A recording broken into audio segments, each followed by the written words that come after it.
కృపాంజలి కార్యక్రమానికి ప్రేమతో మేము ఆహ్వానిస్తున్నాం. ఈ కార్యక్రమంలో ప్రత్యేకంగా మనం జీవిత పాఠశాల అనే అంశాన్ని గత కొన్ని వారాలుగా అధ్యయనం చేస్తూ వస్తున్నాం. యోసేపు జీవితంలో అన్ని దశల్లో దేవుని యొక్క సన్నిధి అతను తోడుగా ఉండడం మనం చూస్తాం. ప్రారంభం నుండి మరణం వరకు అతని జీవితం ఒక అద్భుతమైన దృశ్య కావ్యం. సహజంగా తల్లిదండ్రులంగా పిల్లల విషయంలో చాలా భయపడుతుంటాం. వీళ్ళ భవిష్యత్తు ఏమవుతుంది, వీరు రేపు ఏం కాబోతున్నారు, ఎలాంటి పరిస్థితులు వీళ్ళ జీవితంలోకి వస్తాయో, ఈ భయాలు 1, 2 కాదు, అనేకం. వారి రక్త సంబంధులే మోసం చేస్తారేమో,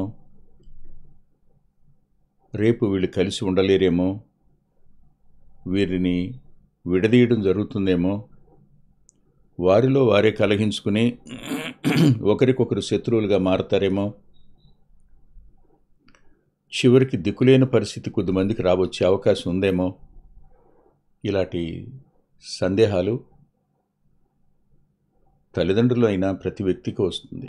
2, 3 పిల్లలు ఉంటే ఇప్పుడు బాగానే ఉన్నారు, రేపు ఇలా ఉంటారా, వీళ్ళు ఇలా ఉండలేరేమో, వివాహాలు అయిపోయిన తర్వాత వీళ్ళ సంగతి ఏమిటి, పిల్లలు పుట్టాక వీళ్ళ పరిస్థితి ఏమిటి, వీళ్ళు కలిసి మాట్లాడుకునేంతటి ఆ సాన్నిహిత్యమైనా ఉంటుందా వీళ్ళ మధ్య, అవి లేకపోతే మనం చనిపోయాక వీళ్ళు ఒకరితో ఒకరు సఖ్యంగా లేకపోతే జరిగేదేమిటి, ఇలాంటి భయాలు అనేకంగా తల్లిదండ్రుల అంతరంగాల్లోనికి వస్తాయి.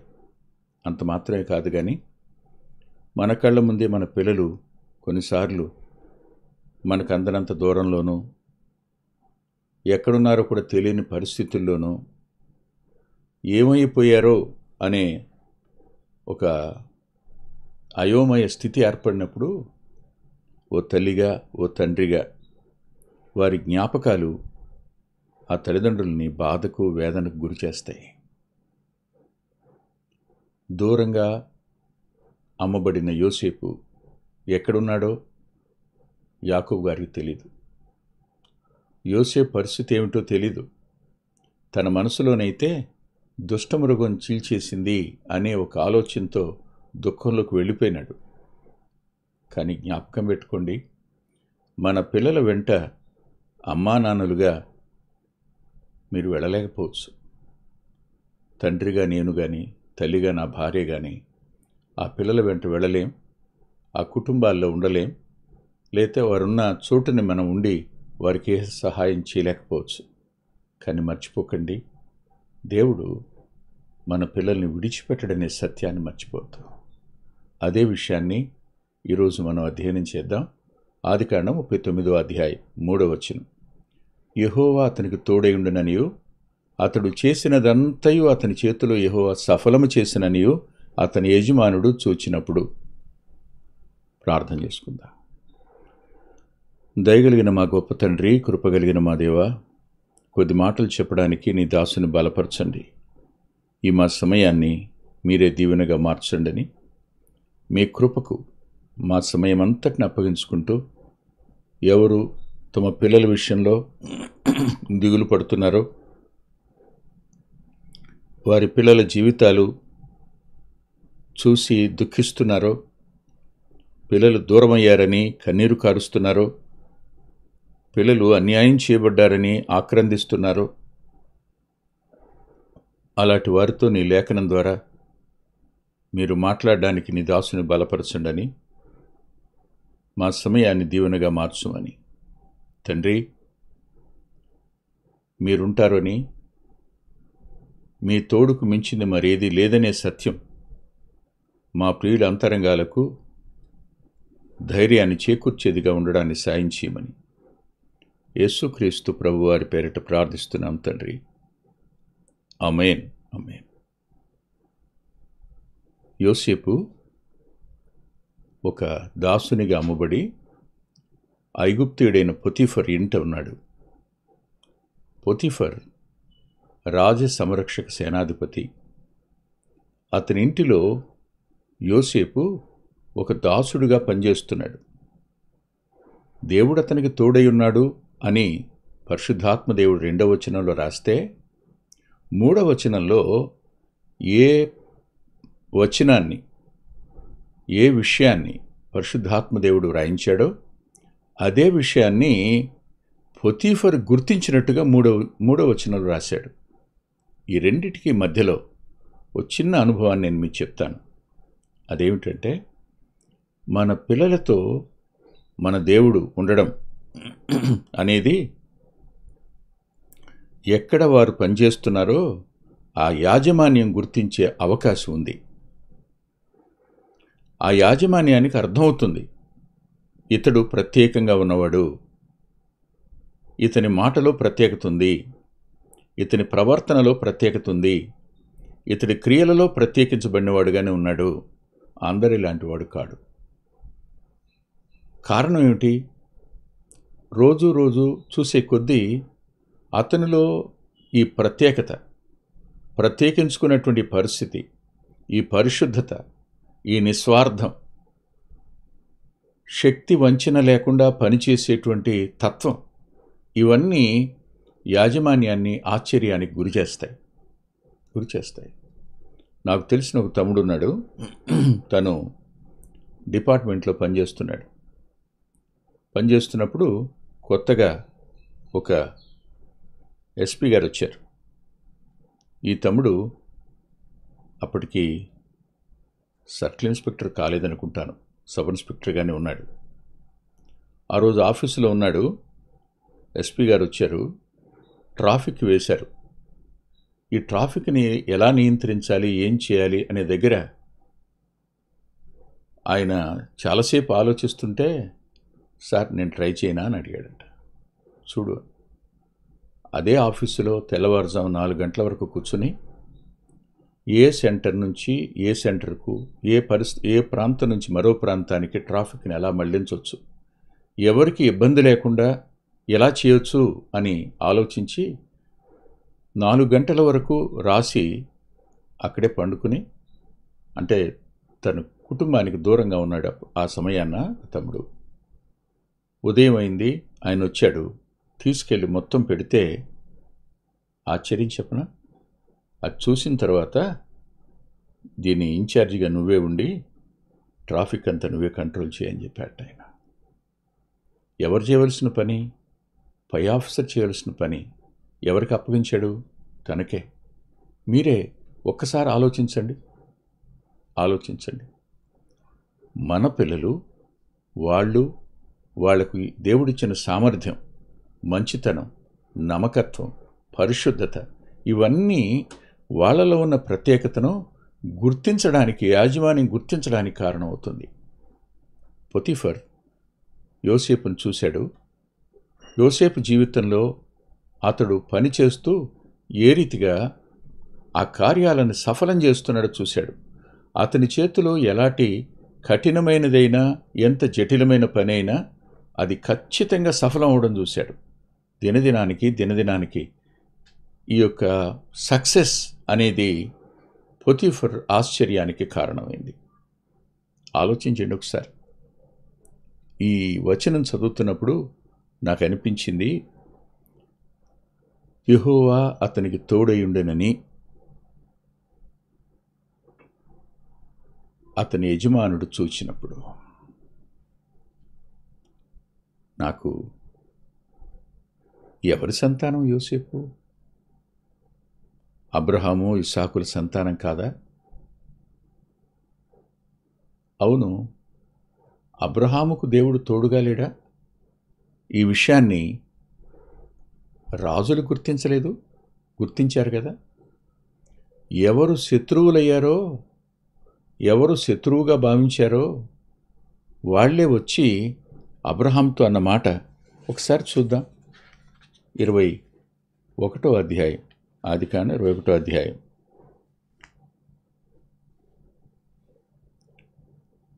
ఇరవై 23 వచనాలు. ఆ కాలమందు అబీమెలెకును అతని సేనాధిపతి అయిన ఫీకోలును అబ్రహాముతో మాట్లాడి, నీవు చేయు పనులంటిలోనూ దేవుడు నీకు తోడై ఉన్నాడు గనుక నీవు నన్నైనను నా పుత్ర పౌత్రాదులనైనను వంచింపక నేను నీకు చేసిన ఉపకారం చొప్పున నాకును నీవు పరదేశున్న ఈ దేశమునకు చేసేదనని దేవుని పేరట ఇక్కడ నాతో ప్రమాణం చేయమని చెప్పాను. ఒక రాజు, సేనాధిపతి ఇద్దరూ కలిసి అబ్రహాం గుడారం దగ్గరికి వచ్చి చేతులు కట్టుకుని నిలబడ్డారు. నిలబడి అన్న మాట ఏమిటంటే, నీవు చేయు పనులన్నింటిలో దేవుడు నీకు తోడై ఉన్నాడు గనుక అన్నాడు. అబ్రహాము చేసే పనులు దేవుడు సఫలం చేయడం ద్వారా దేవుడు అబ్రహాముతో ఉన్నాడు అనే సత్యం ఓ రాజు, ఓ సేనాధిపతి గుర్తించి అతడు తమ వల్ల నష్టం పొందకపోయినా అతని భార్య అని తెలియక తీసుకుని వెళ్ళి ఆమెను వివాహం చేసుకుందామని అనుకున్నా దేవుడే అడ్డం పడి శారమ్మను మళ్ళా అబ్రహాము దగ్గరికి పంపేసిన రాజు యొక్క మనసు తటపటాయిస్తూనే ఉంది, కొట్టుకుంటూనే ఉంది. అతడు లేచి బయలుదేరి వచ్చి, అతని మనసుకి గాయం చేశాము, అతడు మనకంటే బలవంతుడు, అతని దేవుడు అతను తోడుగా ఉన్నాడు కనుక అతనితో మనం సమాధాన నిబంధన చేద్దాం అని ఆలోచనకు రావడానికి గల కారణం దేవుడు అతనికి తోడుగా ఉన్నాడు అనేమాట. అబ్రహాముకు దేవుడు తోడుగా ఉన్నాడు అనే సత్యం రాజు చూశాడు, సేనాధిపతి చూశాడు. ఇదే మాట చూడండి తిరిగి 26వ అధ్యాయంలో, ఇస్సాకు జీవితంలో కూడా సరే. 26వ అధ్యాయంలో దయచేసి 26వ వచనం నుంచి, అంతట అబీమెలెకును అతని స్నేహితుడైన అహూజతును అతని సేనాధిపతి అయిన ఫీకోలును గెరార్ నుండి అతని వద్దకు వచ్చి, ఇక్కడ ముగ్గురు వచ్చారు. అబ్రహాం కాలంలో ఉన్న రాజు వేరు, ఇతని కాలంలో ఉన్న రాజు వేరు. ఐగుప్తును పరిపాలించే రాజులకు ఫరో అని ఎలా వస్తుందో, ఈ గెరార్ను పరిపాలించే రాజులకు అంటే ఫిలిస్తీన్ల రాజులకు అబీమెలెకు అనే పేరు వంశపారంపర్యంగా వస్తుందన్నమాట. ఇతడు ఇస్సాకు దగ్గరకు తన సేనాధిపతిని తన స్నేహితుని వెంట పెట్టుకుని ఇస్సాకు గుడారం దగ్గరికి వచ్చాడు. దీనికి కారణం ఉంది. ఈ కారణం ఏమిటంటే, ఈ కాపరులు, అక్కడున్న జనులు ఇస్సాకు యొక్క కాపరులతో గొడవ పెట్టుకున్నారు. వాళ్ళు తవ్వి తమ మందలకు పోసుకుంటున్న నీళ్లను వాళ్ళు ఓర్వలేక బావుల్ని పూర్తి చేశారు. అబ్రహాము తవ్వినటువంటి బావుల్ని మరలా తిరిగి ఇస్సాకు తవ్వాడు. ఎక్కడా నీళ్లు లేవు, కానీ అందులో మాత్రం జలలు పడ్డాయి. అందుకే వాళ్ళు జగడం ఆడారు, యుద్ధం చేయడానికి వచ్చారు. ఇస్సాకు మౌనంగా ముందుకు వెళ్ళిపోయాడు. ఈ విషయాలన్నీ నాకు తెలియదు అంటాడు అబీమెలెకు. కానీ అతని అంతరంగంలో ఎంత సామర్థ్యత కలిగినటువంటి అబ్రహాము కొడుకెత్తనో, వీళ్ళ నాన్న రాజుల్ని గెలిచాడు, అలాంటి ఇంట అలవరసబడిన సైన్యం వీరికి ఉంది, వాళ్ళే తిరగబడితే మనమెంత, కానీ వారు తిరగబడకుండా మౌనంగా వెళ్ళిపోతున్నారు. ఏదో ఒక రోజున వాళ్ళకి కోపం వచ్చి తిరగబడితే మనం రాజ్యం ఉండదు, సింహాసనం ఉండదు కదా అనే భయం వల్ల వచ్చి సమాధానపడడం కోసం ఇస్సాకు దగ్గరికి వచ్చారు. వచ్చినప్పుడు 28వ వచనంలో అంటారు, నిశ్చయముగా యెహోవా నీకు తోడయుండుట చూచితిమి గనుక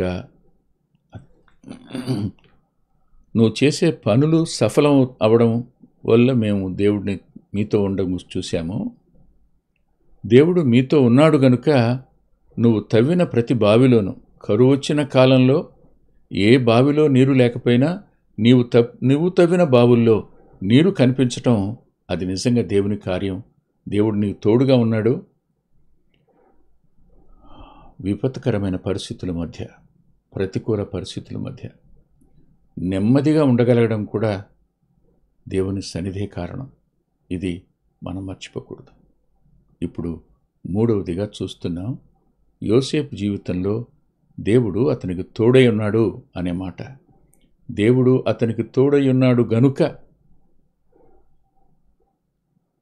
పొతిఫర్ అతన్ని తనకు పరిచారకునిగా నియమించుకున్నాడని రాశాడు. అంటే ఏమయ్యాడు? అతడు పర్సనల్ అసిస్టెంట్ అయ్యాడనమాట. ఇక్కడనే దేవుని పిల్లలైన వారికి, ప్రభునందు విశ్వాసం ఉంచిన వారికి చెప్పాలనుకున్న మాట ఏమిటంటే, మీరు చూడండి, జ్ఞాపకం చేసుకోండి. కీర్తన గ్రంథం 14:5. కీర్తన గ్రంథం 14:5లో ఒక మాట ఎంత స్పష్టంగా రాసిందో చూడండి మీరు. కీర్తన గ్రంథం 14:5. ఈ గ్రంథంలో ఉన్న ప్రతి మాట మనల్ని ఆదరిస్తుంది, ధైర్యపరుస్తుంది. మన పిల్లలు దిక్కులేని వాళ్ళు కారనే విషయాన్ని మనం ప్రభునందు విశ్వాసం ఉంచి నీతిమంతులుగా తీర్చబడడం వల్ల రేపటి భవిష్యత్తులో మన పిల్లల విషయంలో దేవుడు పట్టింపు కలిగి ఉంటాడు అనే సత్యం ఈ 14:5 చూడండి. ఎందుకనగా దేవుడు నీతిమంతుల సంతానపక్షముగా ఉన్నాడు. ఉండును కాదు, ఉన్నాడు. That is certain. యాకోబు లేడు, కానీ యోసేపుతో దేవుడే ఉన్నాడు. ఇది ఆశ్చర్యం కలిగించే మాట కాదు, వాస్తవికమైన సత్యమైన మాట. ఎవరూ తోడు లేని యోసేపు ఒంటరితనంలో, దాసత్వంలో, బానిసత్వంలో, పరాయి ఇంట అన్నీ కలిగి దిక్కులేనివాడిగా ఉన్న సమయాన దేవుడు యోసేపుకు తోడుగా ఉన్నాడు అనే మాట మనకు ధైర్యాన్ని ఇవ్వదా? మన అంతరంగాలకు ఓదార్పునివ్వదా? రేపు మనం ఉండం, కానీ మన పిల్లలతో మన దేవుడు ఉంటాడు. ఈ విషయాన్ని ఎప్పుడూ మర్చిపోవద్దు, దిగులు పడద్దు. చూడండి, యోసేపుకు దేవుడు తోడై ఉన్నాడని అతని యాజమాన్యం గుర్తించింది, పొతిఫర్ గుర్తించాడు. అంతేకాదు, మరో మాట కూడా నేను మీకు చూపించాలి. దయచేసి మీరు చూడండి. ఇక్కడ సంతాన పక్షముగా ఉన్నాడు అనే పదం, సంతాన పక్షంగా అంటే ఒక ఆంగ్ల సామెత జ్ఞాపకానికి వస్తుంది నాకు. అదేంటంటే, దేవుడు నువ్వు ఒక్కడివే ఉన్నా, one with God is majority. నువ్వు ఒక్కడివే ఉన్నా, నీతో దేవుడే నీ పక్షంగా ఉంటే నీజే మెజారిటీ. వాళ్ళు కోట్ల మంది ఉండొచ్చు, నువ్వు ఒక్కడివే ఉండొచ్చు. నీతో దేవుడు ఉంటే నీవే గెలిచిన వాడివి, నీవే ఆధిక్యత కలవాడివి అనే సత్యం. యోసేపు ఆ ఇంటిలో బానిసగా వచ్చాడు, కానీ అతడి యజమానుడైన పొతిఫర్ గుర్తించిన తరువాత అతన్ని తనకు పర్సనల్ అసిస్టెంట్గా, చూడండి ఈ మాట చూద్దాం ఒకసారి. ఏం చేశాడు? 39వ అధ్యాయంలో పొతిఫర్ చేసిన మాట మనం చదువుకుందాం. 39వ అధ్యాయంలో, యోసేపు మీద అతనికి కటాక్షము కలిగిన గనుక అతని వద్ద పరిచర్య చేయువాడు ఆయన. యోసేపు పొతిఫర్కు పరిచర్య చేసేవాడుగా మారాడు. మర్చిపోవద్దు. అంటే అతని యొక్క పని దాసుడుగా, బానిసగా ఏవో పనులు చేసేవాడు ఇప్పుడు ఆంతరింగికుడయ్యాడు. పొతిఫర్ యొక్క ప్రతి అవసరత వద్ద నిలబడేవాడుగా యోసేపు ఉన్నాడు. అవును, యాకోబుకి సంగతి తెలియదు కదా. యాకోబు దుష్టమృగం చీల్చేసిందని దుఃఖంలో ఉన్నాడు, కానీ అతన్ని ఎంత ఉన్నత స్థానానికి తీసుకుని వెళ్ళాలని దేవుడు తీసుకుని వెళ్ళాడో అనుభవాలన్నింటి గుండా, దుఃఖం గుండా, అవమానం గుండా, అమ్మివేత గుండా, బానిసత్వం గుండా, కానీ దేవుడు మౌనంగానే అతని వెంట ప్రయాణం చేశాడనే సత్యాన్ని, తాను అతనితో కూడా ఉన్నాననే సత్యం పొతిఫర్ ద్వారా గుర్తింపచేసి పరిశుద్ధాత్మ దేవుని ద్వారా రాయించి ఈ తరాల్లో ఉన్న మన దగ్గరికి కూడా తేవడం దగ్గర దేవుడు నీతిమంతుల సంతానపక్షంగా ఉంటాడు అనే సత్యం మరోసారి ధృవీకరించబడ్డం లేదా? మరో మాట కూడా నేను మీకు చెప్తాను. దయచేసి నాతో పాటు సామెతల గ్రంథం దగ్గరికి రండి. సామెతల గ్రంథం 11వ అధ్యాయం. 11వ అధ్యాయంలో 21వ వచనం చూడండి. నీతిమంతుల సంతానము విడిపింపబడును. నీతిమంతుల సంతానము విడిపింపబడును అనే మాట చిన్న మాట కాదండి. దుఃఖంతో ఈ మాట చెప్తున్నాను నేను. మన పిల్లలు మానసికంగా చెరపట్టబడిన వారై ఉంటారు. వారు మన మాట వినరు. మనం ఎంత ఆర్గ్యూ చేసినా వారు తమ ఆర్గ్యుమెంట్ మీద నిలబడతారు. లేదు, వారు నమ్మిందే సత్యం అనుకుంటారు, దేవుని వద్దకు రారు. వాళ్ళు తమ ఆలోచనకు ఏవేవో కారణాలను చూపిస్తాడు, కార్యకారణాలను, రీజనింగ్ చూపిస్తారు. మనం వాళ్ళంత చదువుకోలేదు, వాళ్ళంత టెక్నాలజికల్ ఇంప్రూవ్మెంట్ కూడా మనకు లేదు, కానీ వాళ్ళకైతే అవన్నీ ఉన్నాయి కనుక, దానికి తోడు మన వయసు అయిపోవచ్చింది, వాళ్ళు వయసులో ఉన్నారు, వాళ్ళు గట్టిగా మాట్లాడగలరు, మనం వారికి చెప్పి ఒప్పించడానికి ప్రయత్నం చేస్తాం, కానీ మన మాట వినే పరిస్థితి వాళ్ళలో కనిపించదు. అలాంటప్పుడు వారెవరు? చూడండి, యెషయా గ్రంథం 49వ అధ్యాయంలో ఒక మాట రాశాడు. 24వ వచనం 2వ భాగం. బీకర్లు చెరపట్టిన వారు విరిపింపబడుదురా? ఇది తల్లిదండ్రులైనా పెద్దలైనా వారి అంతరంగాల్లో సంశయాత్మకమైన ప్రశ్న ఇది. దానికి జవాబు చెప్తూ అంటాడు 25వ వచనంలో, యెహోవా ఇలాగ సెలవిచ్చుచున్నాడు, బలార్జులు చెరపట్టిన వారు సైతం విడిపింపబడుదురు, బీకర్లు చెరపట్టబడిన వారు విడిపింపబడుదురు, నీతో యుద్ధము చేయు వారితో నేనే యుద్ధము చేసేదను, నీ పిల్లలను నేనే రక్షించేదను. ఈ మాట మనందరికీ వాగ్దానం కాదా? మన పిల్లల్ని దేవుడు విడిచిపెట్టేస్తాడని మీరు ఎందుకు అనుకుంటున్నారు? యోసేపు పొతీఫర్ యొక్క వ్యక్తిగత పరిచారకుడయ్యాడు. అంతేకాదు, మరో ప్రమోషన్ కూడా అతనికి వచ్చింది. చూడండి 39వ అధ్యాయంలో. మరియు అతడు తన ఇంటి మీద విచారణకర్తగా అతను నియమించి తనకు కలిగినదంతయు అతని చేతికి అప్పగించాను. మొట్టమొదటిగా తనకు పర్సనల్గా పరిచర్య చేసేవాడయ్యాడు. రెండవదిగా అతడు గృహ నిర్వాహకుడిగా మారాడు. అంత మాత్రమే కాదు, కలిగిన సమస్తం అతని చేతికి అప్పగించాడు. ఒక మాట అంటాను, ఇవాళ మన పిల్లల విషయంలో మనకు దిగులు, బాధ ఉండొచ్చు, కానీ రేపు ఒకరోజు వారు పరిశుద్ధాత్మని చేత ఒప్పించబడినప్పుడు, వారి కోసం రక్తం చిందించిన ప్రభు పాదాల దగ్గరికి వచ్చి పరిశుద్ధాత్మదేవుడే ఒప్పిస్తూ ఉండగా పశ్చాత్తాపడి ఆయన సొంత రక్షకుడిగా అంగీకరించినప్పుడు ఆయన మాత్రం వాళ్ళని విడిచిపెట్టేస్తాడా? వారిని ఆయన పట్టుకుని ఉన్నతమైన స్థాయిలోనికి తన కుమారులుగా, కుమార్తెలుగా, తన సొత్తుగా చేసుకునే దేవుడు కాదా మన దేవుడు? దేవుని యందు నమ్మిక ఉంచుదాం. తల్ల ఉంచి ప్రార్థన చేసుకుందాం.